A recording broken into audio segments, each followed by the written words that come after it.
Welcome to the podcast, Chris Graham and Rod Mullins. We're going to talk some NASCAR as Rod will be heading down tomorrow, Friday, for the beginning of the NASCAR weekend down in Bristol. But we'll talk first, Rod. Let's recap Darlington. And we're on this little stretch of multiple winners now, it seems like. Denny Hamlin makes it two in a row. How did Denny do it this weekend? Well, it's done by something that I've always have stressed and I've said over and over and over. Wins in a NASCAR race, no matter if it's a Craftsman Truck Series, Xfinity, or a Cup race, wins and races are won from the pits. And that's exactly what happened with Denny Hamlin this past weekend because Denny Hamlin made the most of his final clutch pit stop that he needed there at and nailed the overtime restart to grab the lead and then to grab that win on Sunday evening. And it was a big win for him too because to me this team right now is gelling. This is last year when we were talking about Joe Gibbs Racing, this was a team that wasn't even on the mark right now. And we've got two of the top drivers that are doing really well. And we're talking Denny Hamlin and Christopher Bell. The only one that has lacked the wins so far is Chase Briscoe. Chase Briscoe has run well in some of these early races, but he just hasn't had the luck to be able to finish. So here we are. We're looking at two of the three. Toyota coming out looking good. And then we've got two in a row from Bell early on, and then two in a row from Denny Hamlin. Joe Gibbs Racing looks like the team to beat right now going into this stretch as we get to Bristol and get to short track racing. William Byron had a tough luck finish. He led most of the way and then just not able to win after that last restart. Talk about his day. Yeah, I know. It just seems like, he still held on to the top of the points and everything, but it just wasn't his day altogether. And for a lot of them, once they lost, well, like for Byron, once he lost control at the end of the race, that pretty much, did him in, and that pretty much ended the whole thing. Byron has struggled here as of late. He's not, I would say that he's not been at the back of the pack and he's been running in the DNF category, but he's still struggling. And that's something that he did last year. He got to a point where he won coming out of Daytona, then walked right in, and then a couple of races he didn't do too well. And then he started on a win streak again. So that's what we're kind of seeing with this team right now. And I really have to give credit to Hendrick Motorsports because they had a good showing this past weekend, even though Byron didn't finish as well as maybe they had hoped. It I think it was a good start for them at least in Darlington this past weekend. Christopher Bell rallied, came back from the middle of the pack to finish third, and I'm seeing that in the standing and in overall season standing so far, despite the three wins, he's in third place. Hadn't really paid attention to that. I guess he had some off races there after that win streak. Yeah, he had an off race. I think he was. I'm not exactly sure the finishing point where he finished at in one of the races, but he did not have a good race after those two big wins. And you would think that those two wins would propel you into the top spot, and especially over William Byron at this point, which has kind of gave way to another argument this past week. And I don't know if you've seen it on social media or in some of the areas talking about NASCAR. Mark Martin, who's the former driver for Jack Roush when he was still Roush Racing. Mark Martin, who's one of the older statesmen of the racing pack at what used to be, he said winning one race should not qualify you for a championship. And I'm kind of understanding that now. I'm kind of going along with that point. If you win races, that's how you should be able to be rewarded by the most wins, by the most domination, by all these different things. But Mark Martin thinks it's just, it's like a invitation. And you've coached some youth teams and things like that over the years. It's almost like a token trophy. You may have a kid that sits on the bench, doesn't do anything the entire year because either the kid can't cut it, and I hate to be that way about it, but in the real world, from what I'm used to, I didn't get a trophy. If I sat on the bench and I didn't contribute or I didn't do anything, I didn't get a trophy. I got to, relish in the wins and so forth. But now it seems like even if you're an 0 and 15 T-ball team or an 0 and 15 senior league team, everybody gets a trophy. to make everybody feel good. And I think that's where Mark Martin's going with this. He's talking about, we're going to award you a trophy. We're going to award you a championship to get into the championship. And from that point on, it's up to you what you're going to do with it. So I understand his point, but I'm also in favor of what he's talking about too. And we're only 8 races into the season, but Christopher Bell's won 3 of the 8 races now. And he's also got 5 top 5s, which leads the circuit. One DNF though, and the DNF I'm sure is the big factor there. Hmm. But maybe something that could be done to tweak that for the future. Probably not, but any That's case, it. um, let's see. Maybe moving on because we got a lot to talk about. Let's talk about Catherine Legg, scheduled for more NASCAR races this season. What's the latest there? I think I was kind of reluctant to see if she was going to really make a run this year and she was going to try to be in the rest of the circuit. I mean, she showed up at Phoenix, she raced, she did not place well. There were a lot of people that said that NASCAR kind of put her in that situation, set her up to fail. There were people that were talking about that. They were asking questions, and I've got to go back to something that occurred right before Daytona. There were a lot of people asking, why is Catherine Legg being allowed to drive, but then you have a veteran driver in Rusty Wallace and Kenny Wallace's brother, Mike, who was refused entry into the Daytona 500. He had a car, he had a ride, they were ready. They just wanted to put him in the driver's seat. And NASCAR would not give him a reason in particular why they didn't want him in the race. It's just like, we think you just need to sit home. But here's Catherine Legg. I know a little bit of a different story. She is a proven driver out on the track, but this was her first time. First time in a NASCAR type race, especially in a cup race. She didn't do that bad. I'm not going to say she did horrible for that first race, but she seems content and also convinced that NASCAR is maybe where she ought to be because coming up, she's going to be racing some of the Xfinity Series racing.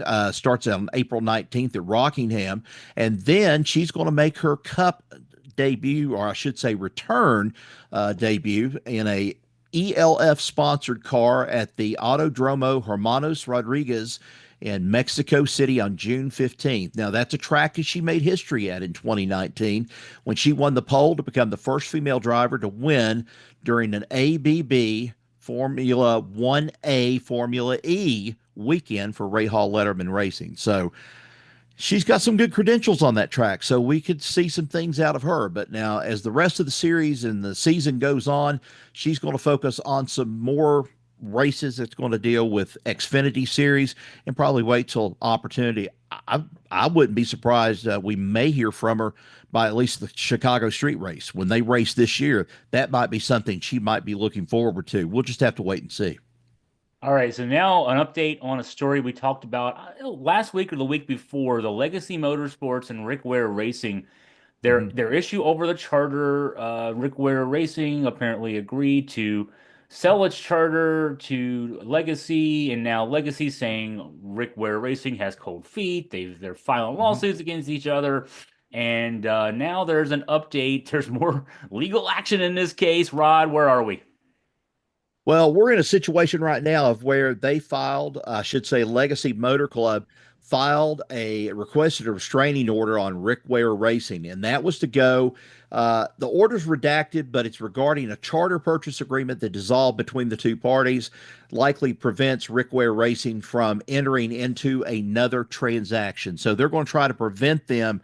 Legacy is going to, I guess, try to hold their feet to the fire on this and make them go through with this sale, so to speak, or this transaction without them getting cold feet, pulling out, and then going to get another charter somewhere. So this is another thing. It's litigation, and it's going to be going on for some time, I'm sure. And I also saw something too I didn't include with notes. Michael Jordan is also consulting with some Formula One people in regard to his NASCAR lawsuit he and Denny Hamlin they have with 2311 Motorsports in regard to the NASCAR antitrust, if you want to call it that. If people thought that Michael Jordan was not going to go and bring in the big guns, and especially from outside the sport, as the best way to say it is, as Biff said it in Back to the Future 3 or whatever, you thought wrong, dude, because it's not going to happen. I mean, he's looking at this thing as, I'm going to win. I'm going to win. He may not have been successful as a part owner or owner of the Charlotte Bobcats at one time or another and pulled out, but hey, he's in to win this one. And when I saw the Formula One people and some of the executives being talked to, yeah, I think he's in for blood out of this whole thing. All right, let's turn our attention now to Bristol, and I'm going to start, Rod, with the weather forecast. You're heading down tomorrow for the truck race. We hope Right. it'll get on now. I'm looking at the forecast. Rain during the day, quarter of an inch. That's not a lot. No. It's going to be choppy, low 50s in Bristol, and then tomorrow night be cold and cloudy. The low temperature in the upper 30s. That means during race time, it'll be falling from 50 into the 40s. But it looks like the rain probably goes away in the afternoon slash evening. So I'm sure you'll be inside where it's warm, but and then Saturday also chilly, cloudy, not much of a chance of rain, but 52 and cloudy. Sunday for the series Cup Series race, it'll be warmer, 66. So I'm wondering for Friday and Saturday, how does that kind of cold and choppy weather, how does that impact the racing? Well, it's going to determine a lot, and especially it's going to determine how much those tires heat up. Of course, in the Craftsman Truck Series, they won't race as many laps as what they will in Xfinity and in Cup, but we'll get a chance to see how they do under the lights and everything.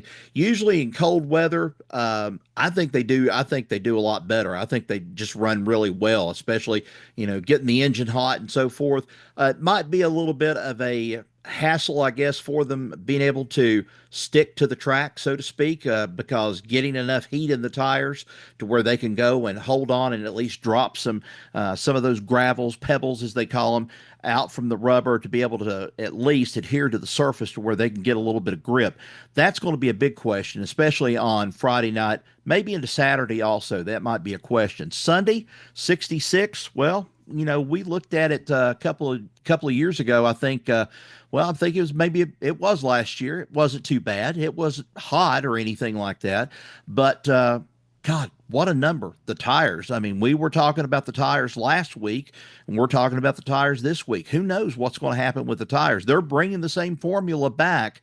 They may have tweaked it here and there, but they're bringing the same formula back, and they're going to see how well that this tire is going to be able to adhere to Bristol and the surface and see what it does this time around. But the temperatures, not that much. It might be uncomfortable for some people and everything, but thank God I don't have to go out and practice snow angels like I did several years ago when I went to a race down there, and I couldn't believe the snow and everything else and throwing snowballs out on the track and the teams doing the snow angels on the track. So at least we don't have that. I know that my wife mentioned to me, she said, yeah, I think there's a possibility of maybe some snow on Friday evening. So it might be some snow flurries. I don't know. I think it might be fun. I'm heading up to Baltimore for a couple of Orioles games Saturday and Sunday. Now, up in Baltimore on Friday, they're probably going to get washed out. So, Saturday 49 and just chilly, chilly and Yeah. windy. It's going to be that's not good baseball watching weather. Sunday mid 60s, so that'll be much better. Um, Mhm. as far as you're concerned, for people who are tuning in here and want to know what it's like, you'll be covering the races. What's your schedule this weekend? My schedule will start kind of early in the morning because I want to get down there and I want to, of course, I've got to take care of credentials and everything, but I kind of get a lay of the land of what's going to happen for the next 3 days, for that Friday through Sunday. One of the things that I'm really hoping I'm going to have a chance to do is I would love to have a chance to sit down and maybe even get a couple of quotes out of Johnny Bench. Johnny Bench is going to be the Grand Marshal or Co-Grand Marshal of the Cup race on Sunday, and I'm sure that one way or another he'll have a media availability maybe in there on Saturday. If not, it'll probably be on Sunday. He'll come in late, but I'd like to have a chance to sit down and talk with him, find out some things things. Of course, I know he and Pete Rose were very close. They kind of stayed in touch with different things, and he was one of the last people to talk to Pete Rose. And so I'd like to have a chance to maybe talk with him. I would also love the opportunity to at least be up close and see the voice of the Vols, Bob Kessling. They're giving tribute to him. He finished up with his 28-year, I think, tenure with the Vol Network. Finished up with the basketball when Tennessee lost in the Final Four coming up, or the Final Eight, as it went. Tennessee did not have a good game whatsoever in those finals. But Bob Kessling and Bert Bertelkamp, that's who's done the color commentary for basketball for years. It was really sad to listen to it that night. But Bob Kessling's going away a happy person. He knows that there's going to be somebody that's going to fill in the shoes. And if folks out there don't have an idea who's going to be filling the shoes, Mike Keith, who was the voice of the Tennessee Titans for years, he's the one that called the Music City Miracle on the radio. That's going to be the new voice of the Vols, and it sounds like it's already building up to being a big thing. And so we've got that, and then we have an executive producer of the Vol Network right now who has come in, and he's going to be the starter on Sunday. But those are some of the things I'm going to be kind of following. There's going to be other people there, and I'm sure there's going to be some more baseball people there, because this is a kind of way to entice some people, and I'm talking more the retired players more so than the active players, a chance for them to come to Bristol and see what's going to happen after the race is over with, and what's going to start being torn down, what's going to start being or taking place when the ball field starts being constructed. And you got to remember too, there's going to be some time in between there. It's not going to immediately happen right after this Cup race on Sunday.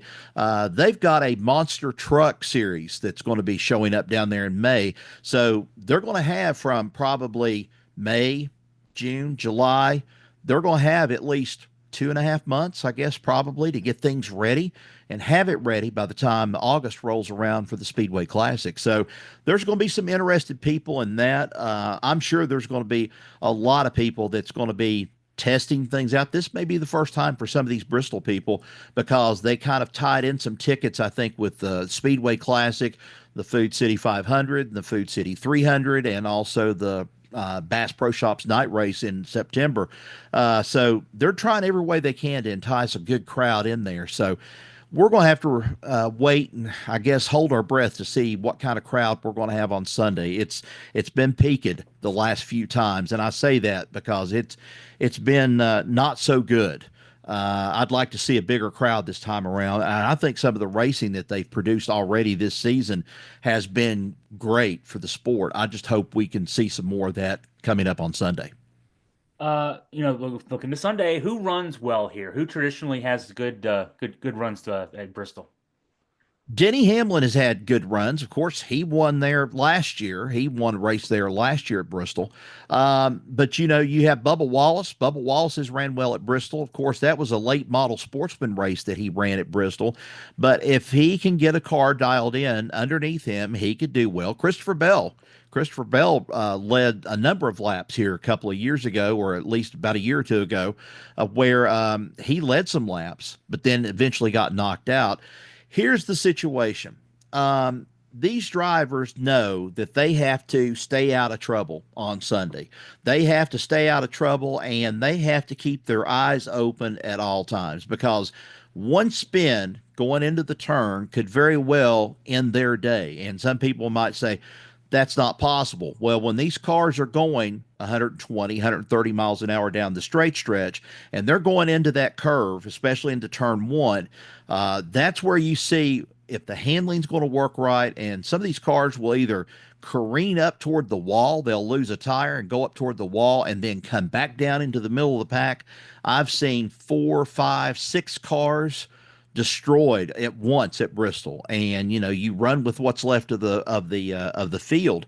But I think at Bristol this time around, with this Generation 7 car that they've got, it's a little bit tougher of a bird to be able to drive this thing around the track. And so I don't think your attrition rate is going to go through the roof in this one. I think there's going to be some people that's still going to be competing toward the end of it. So I've mentioned Hamlin. I've mentioned also Bubba Wallace, Christopher Bell. Let's not rule out the Hendrick cars because Kyle Larson has won at that racetrack. Kyle Larson has also won. I think last year he won at the track. Kyle Larson has he likes Bristol, just doesn't like Bristol with dirt on it because he says it's not made for dirt. He says that I can race at Bristol. I like it. I enjoy it. We'll also see Byron probably run really well. Chase Elliott runs pretty well there too. We'll just have to see how the rest of them go. Joey Logano is probably having one of his best seasons so far. Um, he's going to be there. And then, of course, Ryan Blaney. They've run well at short tracks. The Ford programs, pretty much on the short tracks, have some things together, and so does Chevrolet. Now we're just going to see if Toyota can continue to kind of pull this across from what they've already started this year. It's anybody's race pretty much on Sunday. From the team AFP perspective, this is something we look forward to. I know you look forward to every spring, and so it's kind of the first part of what we organize our NASCAR schedule around. So Mhm. Rod gets to have some fun this weekend, and he'll be down in Bristol. Look to AFP for the coverage. Also, Dickinson Media Right. for a full weekend of coverage from Bristol. Well, Rod, safe travels to you as you make your way back and forth to Bristol, and we look forward to hearing from you after the race. Appreciate it, Chris. Thanks.